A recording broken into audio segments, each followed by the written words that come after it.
ಬಂಧುಗಳೇ ನಮಸ್ಕಾರ. ವಾಸ್ತು ಪವರ್ ಕಾರ್ಯಕ್ರಮಕ್ಕೆ ಸ್ವಾಗತ. ನನ್ನ ಹೆಸರು ಅಶೋಕ್ ರಾವ್. ನಾನು ವಾಸ್ತು ತಜ್ಞ. ನಾನು ಸತತ 11 ವರ್ಷಗಳಿಂದ ವಾಸ್ತು ಆಯ ಮತ್ತು ಮನೋಶಾಸ್ತ್ರವನ್ನು ಕಲಿತಾ ನನ್ನ ಮೇಲೆ ನಾನು ಅಳವಡಿಸ್ಕೊಳ್ತಾ ಬೇರೆಯವರಿಗೆ ಎಲ್ಲರಿಗೂ ಹೇಳಿಕೊಡ್ತಾ ಇವತ್ತು ನಾನು ನಿಮ್ಮ ಮುಂದೆ ಬರ್ತಾ ಇದ್ದೀನಿ.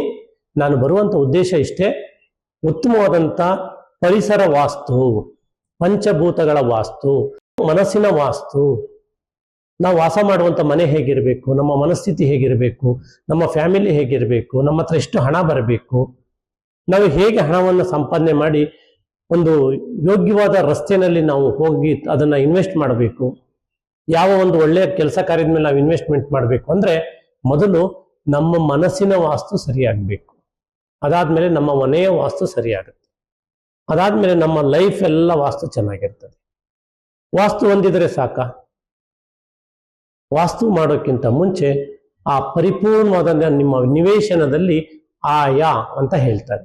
ಆ ಆಯವನ್ನು ಕಳಿಬೇಕು ಅಂದ್ರೆ ನೀವು ಒಳ್ಳೆಯ ರಾಜಯೋಗದಲ್ಲಿ ವಿಶೇಷವಾದಂಥ ಒಂದು ಭೂಮಿ ಪೂಜೆಯನ್ನು ಮಾಡಿ ನೀವು ಉತ್ತಮ ಆಯದಲ್ಲಿ ಮನೆಗಳನ್ನು ನೀವು ಪ್ರಾರಂಭ ಮಾಡಿಸಿದ್ದೇ ಆದರೆ ನಿಮ್ಮ ಹತ್ರ ಹಣ ಇಲ್ಲ ಅಂದ್ರೂ ನಿಮ್ಮ ಮನೆ ಹೇಗೋ ಒಂದು ರೀತಿ ಮುಂದುವರ್ಕೊಂಡು ಹೋಗುತ್ತೆ.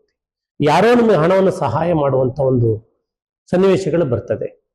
ನಿಮಗೆ ಅವ್ರು ಯಾರು ಗೊತ್ತಿರಲ್ಲ, ನೀವು ಕೇಳಿದ ತಕ್ಷಣ ಹಣ ಕೊಡ್ತಾರೆ. ಯಾಕೆಂದ್ರೆ ಹಣ ಕೊಡುವಂತ ವ್ಯಕ್ತಿಯಲ್ಲೂ ಆ ನಿಮ್ಮ ಈ ಒಂದು ಆಯ ಮತ್ತೆ ವಾಸ್ತುವಿನ ಆ ಪವರ್ ಇರ್ತದಲ್ಲ, ಅದು ಹೋಗಿ ಕೆಲಸ ಮಾಡ್ತದೆ. ಹಾಗೆ ನಾನು ಮನೆಯನ್ನು ಕಟ್ಟಬೇಕಾದ್ರೆ ನನ್ನ ಹತ್ರ ಇದ್ದಿದ್ದು ಕೇವಲ 16 ಲಕ್ಷ ಮಾತ್ರ. ಆದ್ರೆ ನನ್ನ ಗುರುಗಳು, ವಾಸ್ತು ಕಲಿಸ್ಕೊಟ್ಟಂತ ಗುರುಗಳು ಹೇಳಿದ್ರು, ನೀವಿಂಥ ಒಂದು ರಾಜಯೋಗದಲ್ಲಿ ನೀವು ಪ್ರಾರಂಭ ಮಾಡಿ ಯಾವುದೇ ಕಾರಣಕ್ಕೂ ನಿಮ್ಮ ಮನೆ ನಿಲ್ಲಲ್ಲ, ನಿಮ್ಮ ಮೇಲೆ ಒತ್ತಡ ಆಗಲ್ಲ. ಅದಾದ್ಮೇಲೆ ನಿಮ್ಗೆ ಯಾವುದೇ ಥರದ ಒತ್ತಡದ ಸಾಲ ನಿಮ್ಮ ಮೇಲೆ ಬರಲ್ಲ, ನೀವು ಮನೆಯನ್ನು ಕಟ್ತೀರಿ, ಪ್ರಾರಂಭ ಮಾಡಿ ಅಂತ ಹೇಳಿದ್ರು. ಆದರೆ ನನಗೂ ಸ್ವಲ್ಪ ಆವಾಗ ನಾನು ಹೊಸದು ಈ ಶಾಸ್ತ್ರವನ್ನು ಕಲ್ತಿರ್ಲಿಲ್ಲ ಪರಿಪೂರ್ಣವಾಗಿ, ನಾನು ಡೌಟ್ ಇತ್ತು. ಆದರೆ ಗುರುಗಳ ಆಜ್ಞೆ ನಾನು ಮೀರಲಿಲ್ಲ. ಯಾಕೆಂದ್ರೆ ಕಲ್ತವ್ರು ಏನೋ ಒಂದು ಹೇಳ್ತಾರೆ ಅಂದ್ರೆ ಅವರು ಅದರಿಂದ ಅನುಭವವನ್ನು ತೆಗೆದುಕೊಂಡೇ ಕಲ್ತಿರ್ತಾರೆ. ಆ ಪ್ರಾರಂಭ ಮಾಡಿದಾಗ ಮನೆ ನಂದು ಸತತ 3 ವರ್ಷ ತೆಗೆದುಕೊಳ್ತು. ಯಾಕೆಂದ್ರೆ ನಾನು ಎಲ್ಲೂ ಬ್ಯಾಂಕ್ ಲೋನ್ ಮಾಡಲಿಲ್ಲ ಅಥವಾ ಬೇರೆ ಹತ್ರ ಬಡ್ಡಿ ಸಾಲ ತರಲಿಲ್ಲ. ಕೈ ಬದಲಾವಣೆಯನ್ನು ಹಣವನ್ನು ತೆಗೆದುಕೊಂಡು ನಾನು ಮನೆಯನ್ನು ಕಟ್ಟಿ ಇವತ್ತು ನೆಮ್ಮದಿ ಜೀವನವನ್ನು ಮಾಡ್ತಾ ಇದ್ದೀನಿ. ಹಾಗೆ ನಾನು ನನ್ನ ಮನೆಗೆ ಧ್ವಜಾಯದಲ್ಲಿ ನಾನು ಮನೆಯನ್ನ ಆಯವನ್ನು ಕಳೆದಿದ್ದೀವಿ. ಜೊತೆಯಲ್ಲಿ ಪೂರ್ವ ಈಶಾನ್ಯ ಮತ್ತೆ ಉತ್ತರ ಈಶಾನ್ಯಕ್ಕೆ ಡೋರ್ಗಳನ್ನು ಕೊಟ್ಟು,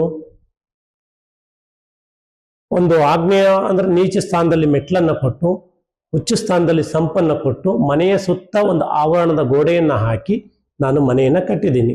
ನನಗೆಲ್ಲೂ ಒತ್ತಡ ಅನ್ನಿಸ್ಲಿಲ್ಲ. ಅದ್ರ ಜೊತೆಯಲ್ಲಿ ನಾನು ಕಲಿತಾ ಬಂದೆ. ಯಾಕೆಂದ್ರೆ ನಾವು ಕಲ್ತಂತ ವಿದ್ಯೆಗ ಫಸ್ಟ್ ನಾವು ಪರಿಪೂರ್ಣವಾಗಿ ನಮ್ಮ ಮೇಲೆ ನಾವು ಅಳವಡಿಸ್ಕೊಳ್ಬೇಕು. ಅಳವಡಿಸ್ಕೊಂಡು ಅದರಿಂದ ಏನ್ ರಿಸಲ್ಟ್ ಬಂದಾಗ ಅದನ್ನ ಜನಕ್ಕೆ ಶೋ ಮಾಡಬೇಕು. ನಾನು ಮಾಡಿದ್ದಿಷ್ಟೇ: ಪರಿಪೂರ್ಣವಾದಂಥ ಆಯ, ಪರಿಪೂರ್ಣ ವಾಸ್ತು, ಉಚ್ಚ ಸ್ಥಾನದಲ್ಲಿ ನೀರಿನ ಸಂಪು, ನೀಚ ಸ್ಥಾನದಲ್ಲಿ ಮೆಟ್ಲು ಕೊಟ್ಕೊಂಡು ಮನೆಯ ಡೋರ್ಗಳನ್ನು ಉತ್ತಮವಾದಂಥ ರೀತಿಯಲ್ಲಿ ಡೋರು ಕಿಟಕಿಗಳನ್ನು ಕೊಟ್ಟು ನಮ್ಮ ಮನೆಗೆ ಸುತ್ತ ಒಂದು ನಿವೇಶನೋದಕ್ಕೆ ಒಂದು ಕಾಂಪೌಂಡನ್ನು ಮಾಡಿ ಮನೆಯನ್ನು ಮಾಡಿಕೊಂಡು, ಯಾವಾಗ ಒಂದು ರಾಜಯೋಗದಲ್ಲಿ ಪ್ರಾರಂಭ ಮಾಡಿದ್ವಿ ಮತ್ತೆ ನಮ್ಮ ಮನೆಯನ್ನ ಗೃಹ ಪ್ರವೇಶ ಮಾಡಿದ್ದು ಸಹ ರಾಜಯೋಗದಲ್ಲಿ. ಹಾಗಾಗಿ ನನಗೆಲ್ಲೂ ಒತ್ತಡ ಅನ್ನಿಸ್ಲಿಲ್ಲ, ನೆಮ್ಮದಿಯ ಜೀವನವನ್ನು ಮಾಡ್ತಾ ಇದ್ದೀವಿ. ಆ ಕಲ್ತಂತ ಶಾಸ್ತ್ರವನ್ನು, ಇಂಥ ಒಂದು ಅಡಗಿರುವಂಥ ಶಾಸ್ತ್ರವನ್ನು ಯಾಕೆ ನಾನು ಜನಕ್ಕೆ ಹೇಳಬಾರ್ದು ಅನ್ನೋ ಉದ್ದೇಶ ಇಟ್ಕೊಂಡು ವಾಸ್ತು ಪವರ್ ಚಾನಲ್ ಅಂತೇಳಿ ನಂದೊಂದು ಚಾನಲ್ ಮಾಡಿ ಅದ್ರ ಮುಖಾಂತರ ಜನಕ್ಕೆ ಕಲಿಸ್ಬೇಕು ಅಥವಾ ಅವ್ರಿಗೆ ಅರ್ಥ ಮಾಡಿಸ್ಬೇಕು, ಇಷ್ಟೇ ಉದ್ದೇಶ. ದುಡ್ಡು ಮಾಡೋದಲ್ಲ. ನಾವು ಕಲ್ತಿರೋ ವಿದ್ಯೆಯನ್ನ ಫಸ್ಟ್ ಜನಕ್ಕೆ ಅರ್ಥ ಮಾಡಿಸ್ಬೇಕು. ಅವ್ರಿಗೆ ಇಷ್ಟವಾದ್ರೆ ಮಾತ್ರ ಅವ್ರಿಗೆ ಜನ ದುಡ್ಡು ಕೊಡೋದು ಎರಡೇ 2 ವಿಚಾರಕ್ಕೆ. ಅವ್ರಿಗೆ ಒಳ್ಳೇದಾಗುತ್ತೆ ಅಂದ್ರೆ ಮಾತ್ರ ದುಡ್ಡು ಕೊಡ್ತಾರೆ, ಅಥವಾ ಒಳ್ಳೇದಾಗ್ಬೋದು ಅನ್ನೋ ಒಂದು ಹೋಪ್ ಸಿಕ್ಕಿದ್ರೆ ಮಾತ್ರ ದುಡ್ಡು ಕೊಡ್ತಾರೆ.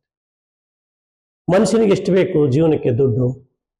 3 ಟೈಮಿಗೆ ಊಟ, ಅವನ ದಿನನಿತ್ಯದ ಕೆಲಸ ಕರ್ಮಗಳಿಗೆ, ಅಂದ್ರೆ ಅವನಿಗೆ ಆ ನೀಡ್ಸ್ ಏನಿದೆ ಅದಕ್ಕೆ ಮಾತ್ರ ಹಣ ಬೇಕು. ಸುಮ್ಮನೆ ನಾವು ವಿದ್ಯೆಯನ್ನು ಕಲ್ತಿದ್ದೀವಿ ಅಂದ್ಬಿಟ್ಟು ಜನಕ್ಕೆ ನಾವು ಏನೇನೋ ಹೇಳಿ ಜನರನ್ನ ದಾರಿ ತಪ್ಪಿಸೋದಲ್ಲ. ಯಾಕೆಂದ್ರೆ ನಾವು ಜನರಿಗೆ ದಾರಿ ತಪ್ಪಿಸಿದೀವಿ ಅಂದ್ರೆ ನಮ್ಮ ಒಂದು ಸಾಂಸಾರಿಕ ಜೀವನ ಇರ್ಬೋದು, ನಮ್ಮ ಆರ್ಥಿಕ ಜೀವನ ಇರ್ಬೋದು, ನಮ್ಮ ಆರೋಗ್ಯಕರ ಜೀವನ ಇರ್ಬೋದು, ಹಾಗೆ ಸಮಾಜದಲ್ಲಿ ನಮಗೆ ಸಿಗುವಂಥ ಸ್ಥಾನಮಾನ ಗೌರವ ಅದು ಸಹ ನಮಗೆ ದಾರಿ ತಪ್ಪಿಬಿಡ್ತದೆ. ಈ ಒಂದು ಫಿಲಾಸಫಿ ಮೇಲೆ ನಾನು ಈ ಸಂಪೂರ್ಣವಾದಂಥ ಆಯಾಶಾಸ್ತ್ರ, ವಾಸ್ತುಶಾಸ್ತ್ರ ಮತ್ತು ಮನೋಶಾಸ್ತ್ರ, ಯಾಕೆಂದರೆ ನಮ್ಮ ಮನಸ್ಸಿನ ಶಕ್ತಿಯನ್ನು ಬಳಸಿಕೊಂಡು ಆಯದಲ್ಲಿ ಒಂದು ಗಣಿತ ಶಾಸ್ತ್ರ ಇದೆ, ಮನೆಯಲ್ಲಿ ಒಂದು ವಿಜ್ಞಾನದ ಶಾಸ್ತ್ರ ಇದೆ, ಹಾಗೆ ನಮ್ಮ ಮನಸ್ಸಿನಲ್ಲೇ ಒಂದು ಸೈನ್ಸ್ ಅಂದರೆ ಪರಿಪೂರ್ಣವಾದಂಥ ವಿಜ್ಞಾನ ಇದೆ. ನಮ್ಮ ಮನೋಶಕ್ತಿಯನ್ನು ಬಳಸಿ ನಾವು ಸುಂದರ ಕನಸಿನ ಮನೆಯನ್ನು ಕಟ್ಟಿಕೊಂಡು ನಮ್ಮ ಫ್ಯಾಮಿಲಿಯ ಒಂದು ಲೈಫ್ ಚೆನ್ನಾಗಿಟ್ಕೊಂಡು ಸಮಾಜದಲ್ಲಿ ಒಬ್ಬ ಮಾದರಿ ವ್ಯಕ್ತಿ ಆಗ್ತಾ ನಾವು ಈ ಪಂಚಭೂತಗಳಿಗೆ ಏನಾದರೂ ಒಂದು ಕೊಡುವಂಥ ವಿದ್ಯೆ ಅಥವಾ ಪಂಚಭೂತಗಳಿಗೆ ವಿರುದ್ಧವಾಗಿ ನಡೆದೇ ನಾವು ಏನಾದರೂ ಒಂದು ಹೇಳಿಕೊಟ್ಟಿದ್ದೆ ಆದರೆ ಆ ಪಂಚಭೂತಗಳೇ ನಮ್ಮನ್ನು ಕೈ ಹಿಡಿದು ಮೇಲೆ ನಡೆಸ್ಕೊಂಡು ಹೋಗ್ತದೆ. ಹಾಗಂತ ಹೇಳ್ತಾ ಮುಂದೆ ಹಂತ ಹಂತವಾಗಿ ಯಾವ ರೀತಿಯ ನಿವೇಶನವನ್ನು ನಾವು ತೆಗೆದುಕೊಳ್ಳಬೇಕು, ಪೂರ್ವ ಇರಲಿ, ಪಶ್ಚಿಮ ಇರಲಿ, ಉತ್ತರ ಇರಲಿ, ದಕ್ಷಿಣ ಇರಲಿ, ಅಷ್ಟ ದಿಕ್ಕಿಗೆ ಅನುಗುಣವಾಗಿ ನಾವು ನಿವೇಶನವನ್ನು ತೆಗೆದುಕೊಂಡ್ವಿ. ಆ ಅಷ್ಟ ದಿಕ್ಕುಗಳಿಗೆ ವಿರುದ್ಧವಾಗಿ ನಾವು ಮನೆಯನ್ನು ಕಟ್ಟಬಾರದು. ಆಗ ಕಟ್ಟಿದ್ದೇ ಆದಾಗ ಅದು ಏನು ಬರಬೇಕು ಸಮಸ್ಯೆಗಳು ಬಂದೇ ಬರ್ತದೆ. ಅದು ನಮ್ಮ ಕಣ್ಣಿಗೆ ಕಾಣಲ್ಲ. ಸುಖ ಎಂಜಾಯ್ ಮಾಡುವಾಗ ಗೊತ್ತಾಗ್ಬಿಡ್ತದೆ, ಬಟ್ ಕಷ್ಟ ಬಂದಿದ್ದು ಗೊತ್ತಾಗಲ್ಲ. ಹಾಗಂತ ಹೇಳ್ತಾ ಮುಂದಿನ ಒಂದೊಂದೇ ನನ್ನ ಒಂದು ಎಪಿಸೋಡ್ಗಳನ್ನು ಮಾಡ್ತಾ ಜನರಿಗೆ ಪರಿಪೂರ್ಣವಾಗಿ ಮನಸ್ಸಿಗೆ ಅರ್ಥವಾಗಬೇಕು.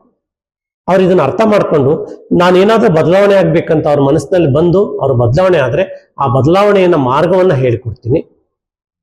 ಜೊತೆಯಲ್ಲಿ ಸತತ ನಾನು ಒಂದು ದಿನದಲ್ಲಿ 2 ಗಂಟೆ ಆನ್ಲೈನ್ ಕ್ಲಾಸ್ ಮಾಡ್ತಾ ಆ ವಾಸ್ತು ಬಗ್ಗೆ, ಆಯದ ಬಗ್ಗೆ ಮತ್ತು ಮನೋಶಾಸ್ತ್ರದ ಬಗ್ಗೆ ಹೇಳಿಕೊಡ್ತಾ ನಾನು ತುಂಬ ಜನಕ್ಕೆ ಸಹಾಯ ಮಾಡಬೇಕು ಅನ್ನೋ ಒಂದು ಉದ್ದೇಶ ಇಟ್ಕೊಂಡು ಬಂದಿರೋದು.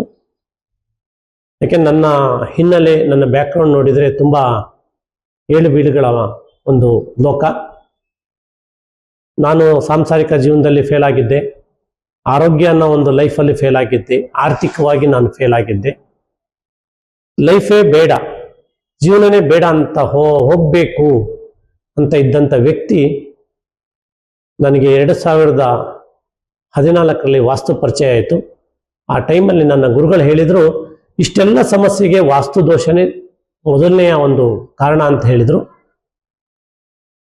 ಆಗ ನಾನು ಅರ್ಥ ಮಾಡಿಕೊಂಡು ಕಲಿತಾ ಬಂದೆ. ಅವ್ರು ಏನು ಹೇಳ್ಕೊಡ್ತಾರೆ ಅದನ್ನು ಕಲಿತಾ ಇವತ್ತು ನನ್ನ ಲೈಫಲ್ಲಿ ನಾನು ಪರಿಪೂರ್ಣವಾಗಿ ಒಂದು ನಿವೇಶನವನ್ನು ಹೇಗೆ ಕೊಳ್ಳೋದು, ಆ ಕೊಂಡಂಥ ನಿವೇಶನಕ್ಕೆ ಯಾವ ಆಯದಲ್ಲಿ ಮನೆಯನ್ನು ಕಟ್ಟೋದು, ಆ ಕಟ್ಟುವಂಥ ಮನೆಯನ್ನು ಯಾವ ದಿಕ್ಕಿಗೆ ವಿರುದ್ಧವಾಗಿ ಕಟ್ಟದೆ ದಿಕ್ಕಿಗೆ ಅನುಗುಣವಾಗಿ ಕಟ್ಟಿಕೊಂಡು ಹೇಗೆ ನಮ್ಮ ಸಾಂಸಾರಿಕ ಜೀವನವನ್ನು ನಡೆಸ್ಕೊಂಡು ಹೋಗೋದು ಅನ್ನೋದ್ರ ಬಗ್ಗೆ ಮುಂದೆ ಹಂತ ಹಂತವಾಗಿ ನಾನು ನಿಮಗೆ ಹೇಳಿಕೊಡ್ತಾ, ನನ್ನ ಈ ಚಾನಲ್ನ ಯಾರಾದರೂ ನೋಡ್ತಾ ಇದ್ರೆ ಖಂಡಿತವಾಗ್ಲೂ ಲೈಕ್ ಮಾಡಿ, ಶೇರ್ ಮಾಡಿ, ಸಬ್ಸ್ಕ್ರೈಬ್ ಮಾಡ್ಕೊಳ್ಳಿ, ನನ್ನನ್ನು ಸಂಪರ್ಕವನ್ನು ಮಾಡಿ. ನಿಮಗೆ ಪರಿಪೂರ್ಣವಾದಂಥ ನಿವೇಶನವನ್ನು ತೆಗೆದುಕೊಳ್ಳಕ್ಕೆ ಹೇಳ್ಕೊಡ್ತೀನಿ. ಎಷ್ಟೋ ಜನರ ಹಣ ಇರ್ತದೆ, ಒಂದೊಳ್ಳೆ ಸೈಟ್ ತೊಗೊಳಕ್ಕಾಗ್ತಿರಲ್ಲ.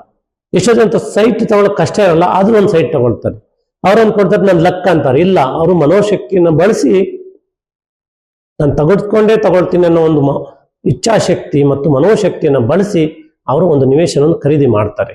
ಖರೀದಿ ಮಾಡಿದ ಮೇಲೆ ಮುಂದೆ ಅಷ್ಟಕ್ಕೆ ಬರಲ್ಲ, ಇನ್ನು ಮುಂದೆ ಹಂತ ಹಂತವಾಗಿ ನಾವು ಅದನ್ನ ಹೇಗೆ ಡೆವಲಪ್ಮೆಂಟ್ ಮಾಡಬೇಕು ಅನ್ನೋ ಬಗ್ಗೆ ನಾವು ಕಲ್ತ್ಕೊಂಡಿರ್ಬೇಕು ಅಂತ ಹೇಳ್ತಾ ಮುಂದೆ ಹಂತ ಹೇಳ್ಕೊಡ್ತೀನಿ. ಎಲ್ಲರಿಗೂ ನಮಸ್ಕಾರ, ಧನ್ಯವಾದ.